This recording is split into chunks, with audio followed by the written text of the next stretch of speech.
Šiandien pamačiau labai gerą idėją Halloween makiažo. Ir akivaizdu, man reikia jį nukopijuoti. Turbūt net blogiau, ne? Dar vienus metus per Halloweeną būsiu pirmas dalykas, ką pamatau Pinterest arba TikTok'e. Pirmiausia, mums reikia pasidaryti baltą veidą. Aš ir taip nesu pakankamai degus, tai čia turiu balto. Kaip pakankamai balta? Pakankamai balta. Visiškai niekas nesiblendino. What? Tendencijos?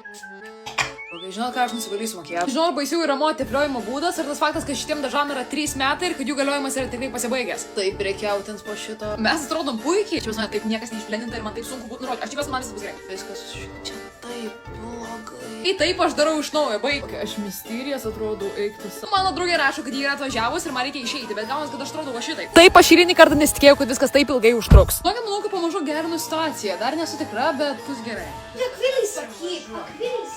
Aš jau grinai pro duris tuoj. Nu, bet visai gerai atrodo, šiaip nemeluosiu. Ir čia būtų galutinis rezultatas. Tad ką matė, kaip atrodo? Aš manau, kad atrodo visai neblogai, kaip šiem metam. Filmuoju kaip tik medeinės nepaklotą lovą. Jei norite pamatyti, kai švenčiu Halloweeną, nepamirškite manęs pasiekti Instagrame Knyguolis.